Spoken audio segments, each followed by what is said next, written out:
আরজিকরে তরুণী চিকিৎসক তিলোত্তমা হত্যাকাণ্ড কি সেমিনার রুমের মধ্যেই হয়েছিল? সিবিআই সূত্রের খবর, এই সেমিনার রুমের মধ্যে এই ঘটনা ঘটেনি, ঘটেছে অন্য কোথাও। সেখানেই তাকে ধর্ষণ করে খুন করা হয় এবং তারপর দেহ এনে এই সেমিনার রুমের মধ্যে সাজিয়ে রাখা হয়। অন্তত সিবিআই সেই রুমের, সেই প্লেসের খোঁজ পেয়েছে, ক্রাইম প্লেসের খোঁজ পেয়েছে এবং সেই রিপোর্ট আগামীকাল সুপ্রিম কোর্টে তারা জমা দেবে। আপনারা জানেন যে এই 17 তারিখ অর্থাৎ আগামীকাল সুপ্রিম কোর্টের এই তিলোত্তমা বিচারের শুনানি আছে।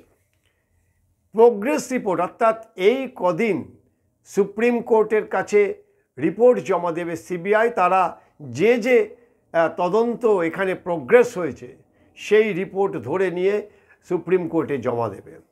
সিবিআই সূত্রের দাবি, এই রিপোর্ট যে জমা দিচ্ছে সেই রিপোর্ট যখন সুপ্রিম কোর্টের প্রধান বিচারপতি বেঞ্চ তারা ওপেন করবে এবং এই হত্যাকাণ্ড, এই ধর্ষণের পেছনে কারা রয়েছে সেই নামগুলি যখন প্রকাশ্যে আসবে তখন ভূমিকম্প হয়ে যেতে পারে রাজ্যে।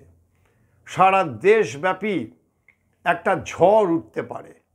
এমন কিছু নাম সেখানটায় রয়েছে, এমন ঘটনা সেখানে রয়েছে।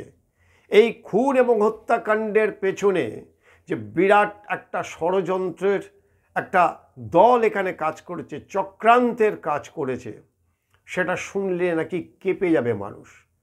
তো আগামীকাল সুপ্রিম কোর্টের দিকে সারা রাজ্য, দেশ তো বটেই, এমনকি বিশ্বের মানুষ, পৃথিবীর মানুষ তাকিয়ে আছে কি শুনানি হয়। ইতিমধ্যেই যারা জুনিয়র ডাক্তার, যারা এই বিচার চেয়ে আন্দোলনে নেমেছে, তারা সুপ্রিম কোর্টে তাদের যে আইনজীবী, সে আইনজীবীর বদল করেছেন।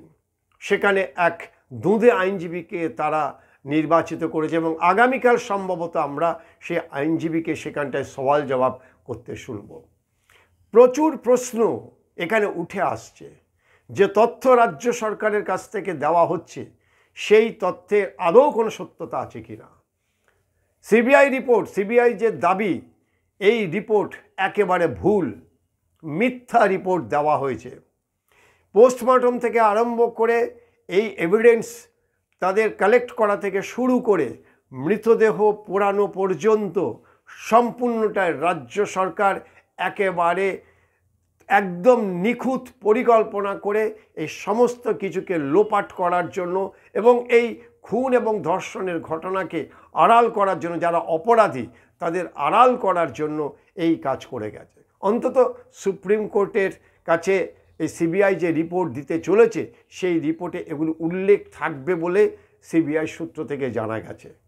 সিবিআই সূত্র থেকে আরও জানা গেছে যে মূল এই চক্রান্তের যে মাথা সন্দীপ ঘোষ এবং এই যে সঞ্জয় রায়, এই দুজনের মধ্যে একটি বিকৃত কাম সম্পর্ক ছিল বলে সিবিআই সূত্র থেকে জানা গেছে।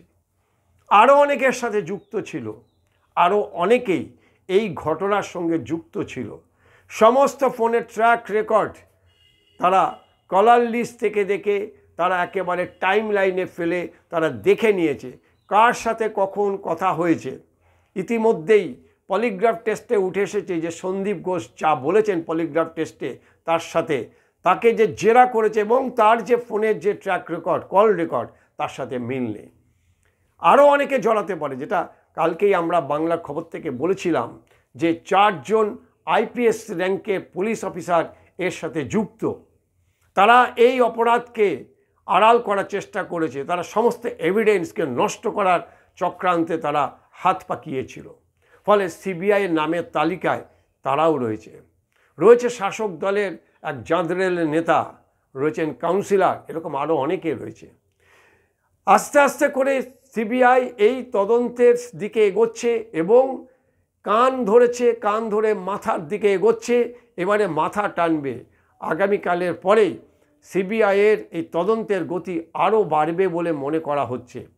সিবিআই সূত্র থেকে এক অফিসারের যে বক্তব্য, যদিও এটার কোনো প্রমাণ নেই, তারা বলছেন যে যদি ঠিকমতো এই তদন্ত সুপ্রিম কোর্ট থেকে এবং সিবিআইয়ের যে রিপোর্ট দিচ্ছে সেটা যদি ঠিকঠাক মতো সামনে বেরিয়ে আসে এবং তদন্তের জন্য যদি তাদেরকে আবার নির্দেশ দেওয়া হয়, তাহলে অনেক রাঘব বোয়ালও জড়িয়ে পড়তে পারে। এবং স্বাস্থ্য ভবনের যে বড় বড় অফিসার, বাঘা অফিসাররা রয়েছে, কিভাবে এই স্বাস্থ্য ভবনে দুর্নীতি চলছিল এবং আরজি করে যারা স্টুডেন্ট তাদেরকে কিভাবে মানসিক অত্যাচারের মধ্যে রাখা হয়েছিল, সবটাই ওপেন হয়ে যাবে।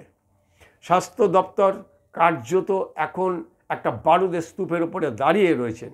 রাজ্যের মুখ্যমন্ত্রী তিনি নিজেই স্বাস্থ্যমন্ত্রী, তাকে অন্ধকারে রেখে হয়েছে নাকি তার গোচরে ছিল, তিনি যে কোনো কারণে হোক ব্যবস্থা নিতে পারেননি, এগুলি এখন সামনে তদন্তে উঠে আসবে। কী রিপোর্ট দেয় আপাতত সিবিআই সেদিকে আমাদের নজর থাকবে। কিন্তু আবারও বলা হচ্ছে যে তিলোত্তমা হত্যাকাণ্ডের যে প্লেস অফ বলা হয়েছিল, ক্রাইম অফ প্লেস যেটা বলা হয়েছিল, সেই ক্রাইম অফ প্লেস কিন্তু চেঞ্জ হয়েছে, অর্থাৎ সেমিনার রুমে এই হত্যাকাণ্ড হয়নি, সেমিনার রুমে এই ধর্ষণ হয়নি বলে অন্ততপক্ষে সিবিআই সেটা দাবি করেছে এবং সেই জায়গা তারা খোঁজ পেয়েছে, যেটা আগামীকাল এই সুপ্রিম কোর্টে তারা রিপোর্ট জমা দেবে। ফলে সুপ্রিম কোর্টের দিকে আমাদের নজর থাকবে আগামীকাল। আপনাদের মতো আমরাও তাকিয়ে থাকব যে এই যে রিপোর্ট জমা দিয়েছে সেই রিপোর্টে কি বিস্ফোরক তথ্য সেখানে লুকিয়ে আছে।